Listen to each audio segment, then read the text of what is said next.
J'espère que tout va bien pour toi. Aujourd'hui, nous verrons quelle est la chose la plus cool qu'un chauffeur de bus ait faite. Et je vous souhaite la bienvenue sur la chaîne Questions-Réponses. Merci à Erwan Poiré, Fabrice Pardo, Dimitri et Dominique Hamet pour leur réponse à cette question. Nous allons commencer avec la première réponse de Erwan Poiré. Un chauffeur de bus français en a eu marre et a dégagé tous les passagers de son bus. Quelques instants plus tôt, François Lebert, atteint de sclérose en plaques, essayait de monter dans le bus, mais personne n'a bougé pour l'aider, alors le chauffeur s'est levé et a fait sortir tout le monde. Finalement, il a offert un trajet privé à cet homme. Le conducteur a violé une partie des règles auxquelles il est soumis, mais a tout de même été salué comme un héros, comme il aurait probablement dû l'être. Donc, morale de l'histoire, lorsque quelqu'un handicapé a besoin d'aide ou d'une place, déplacez-vous. Nous continuons avec la réponse de Fabrice Pardo. Vers 1990, en septembre, à Rome, il fait chaud, nous sommes 6 avec 2 jeunes enfants. On cherche un coin pour pique-nique, et là dans un recoin extérieur aux murailles du Vatican c'est un terminal de bus. On s'adresse à la guérite où il n'y a qu'un chauffeur, qui s'apprête à monter dans son bus pour partir. On l'interroge vite fait pour savoir où trouver un coin sympa.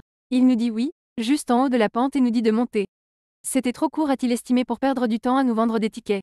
La prochaine réponse est de Dimitri. Il y a quelques années, je prends le bus pour me rendre à Orly, sombre histoire de travaux donc bus obligatoire mais plus d'Orlybus. Arrivé proche de l'aéroport, je reste seul dans le bus et le chauffeur me dit que c'est le terminus. Je m'étonne et lui demande si l'aéroport est loin, 23 heures plein hiver. Il me dit, il y a bien 30 minutes de marche.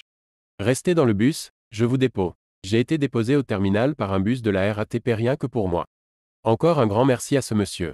Je pense à lui chaque fois que je suis à Orly. La réponse suivante est de Dominique Hamet.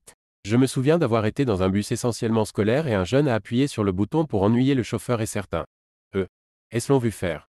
Le chauffeur, une fois l'arrêt passé à vide, s'est posément arrêté sur le bas-côté et a fait une annonce, je reformule de mémoire plus qu'incertaine.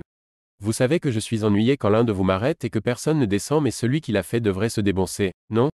Qu'en pensez-vous? Et il laisse le malaise s'installer. Ou peut-être devriez-vous le dénoncer puisqu'il nous oblige à rester à l'arrêt dans le bus? Et il laisse le malaise s'installer puis, silencieusement et en coupant la musique, reprend très progressivement le cours du voyage dans un silence dont lui seul profitera.